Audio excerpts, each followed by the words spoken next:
1,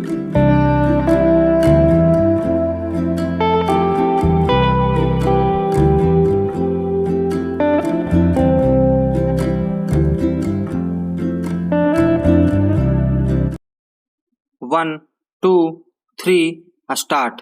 कहा जाता है जाति न पूछो साधु की, पूछ लीजिए ज्ञान। कहने का तात्पर्य यह है कि प्रत्येक व्यक्ति की पहचान उसके ज्ञान से होनी चाहिए, किसी अन्य आधार पर नहीं। किंतु जाति आधारित व्यवस्था ने एक व्यक्ति को दूसरे व्यक्ति से भिन्न बना दिया है। यूं तो भारत में प्राचीन काल में कर्म आधारित जाति व्यवस्था को अत्यंत उपयोगी सामाजिक व्यवस्था के रूप में देखा गया, लेकिन समय के साथ साथ कर्म आधारित जाति व्यवस्था जन्म आधारित सामाजिक व्यवस्था की संकीर्ण रूढ़ियों से जकड़ गई और फिर धीरे धीरे सामाजिक विखंडन की ऐसी प्रक्रिया आरंभ हुई कि किसी युग में समाज को जोड़कर परस्पर पूरक बनाने तथा राजनीतिक, आर्थिक एवं सामाजिक दृष्टि से सामाजिक एकता को सुदृढ़ बनाए रखने की जो व्यवस्था की गई थी, वही समय बीतने के साथ अनुपयोगी सिद्ध होने लगी।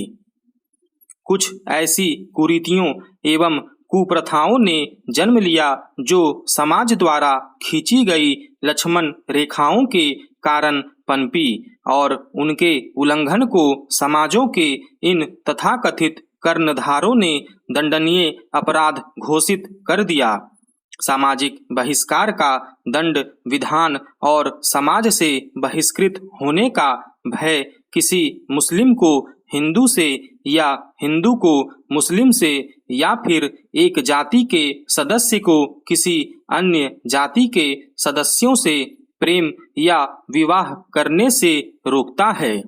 इनके दत्त ने अपनी पुस्तक origin and growth of castes of India में जाति को परिभाषित करते हुए लिखा है, जाति जन्मगत आधार पर सामाजिक संरक्षण और खंड विभाजन की एक गतिशील व्यवस्था है जो अपने सदस्यों पर खान पान, विवाह, पेशा व सामाजिक सहवासों से संबद्ध अनेक या कुछ प्रतिबंध लगाती है।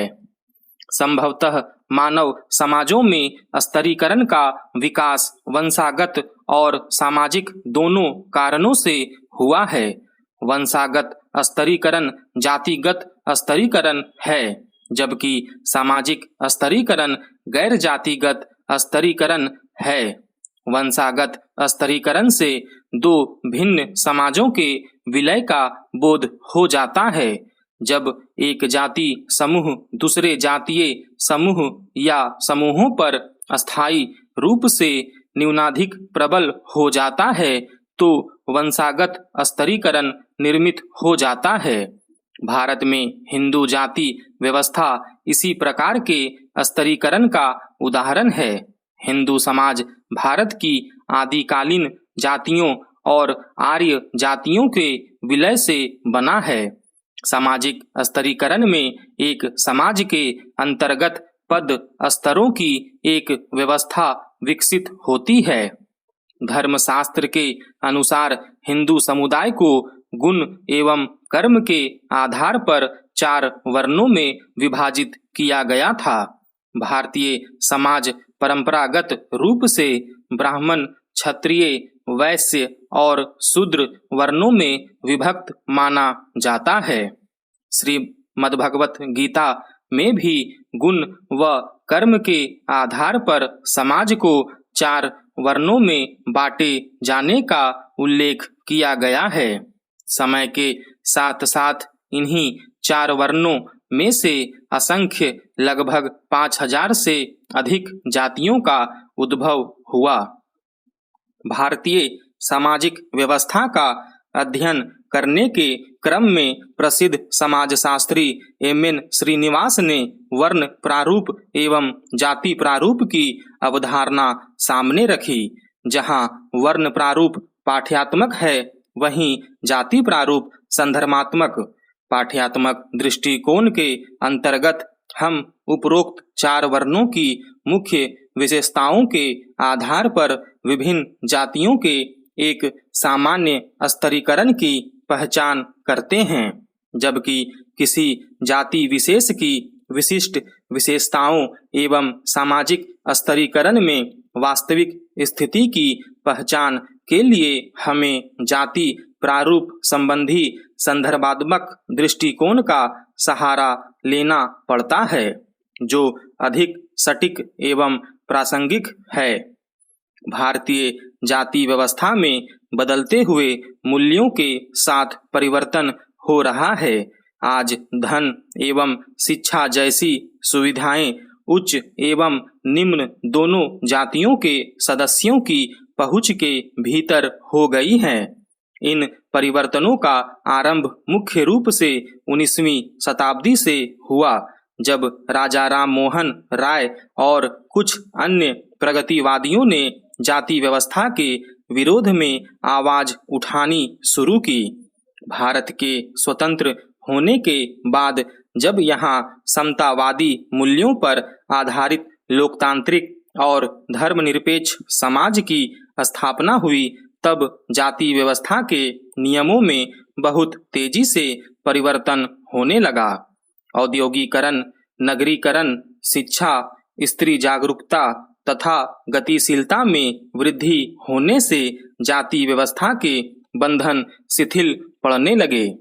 इसके साथ ही अनेक सामाजिक अधिनियमों ने भी जाति व्यवस्था की स्थिरता को प्रतिकूल रूप से प्रभावित किया है। स्वयं जाति व्यवस्था से उत्पन्न दोषों ने भी लोगों में इसकी उपयोगिता के बारे में संदेह उत्पन्न कर दिया है। जातिगत विभेद को दूर करके ही एक स्वस्थ राष्ट्र का निर्माण किया जा सकता है।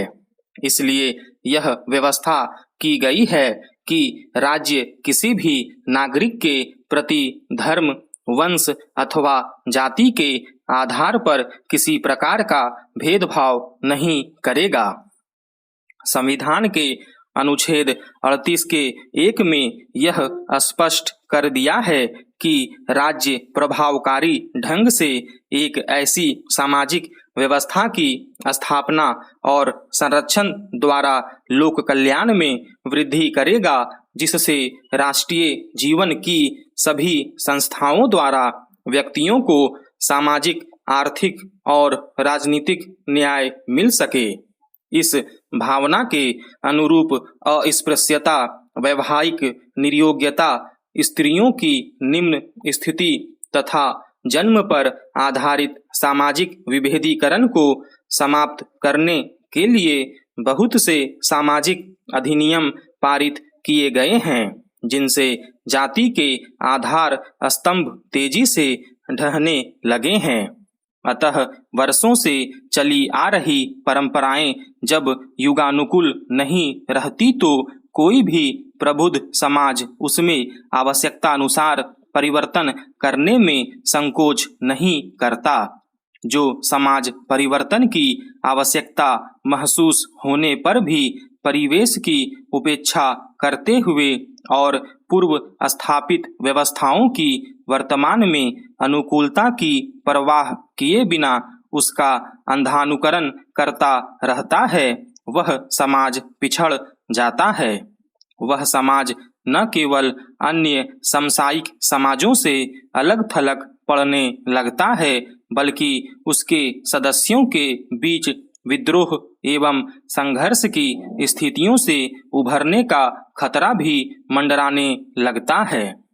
इस प्रकार महात्मा गांधी के इस कथन को भी नहीं भूला जा सकता है कि जाति प्रथा भारत माता के माथे का कलंक है और वह राष्ट्र जीवित नहीं रह सकता जहां मानव को अछूत समझा जाता हो। इसके साथ ही जवाहरलाल नेहरू की बातें आज भी प्रासंगिक है। भारत में जाति पाति प्राचीन काल में चाहे कितनी भी उपयोगी रही हो, पर आज सभी प्रकार की उन्नति के रास्ते में भारी बाधा और रुकावट बन गई है। आज इसे जड़ से उखाड़कर अपनी सामाजिक रचना को नया रूप देने की आवश्यकता है। स्टॉप।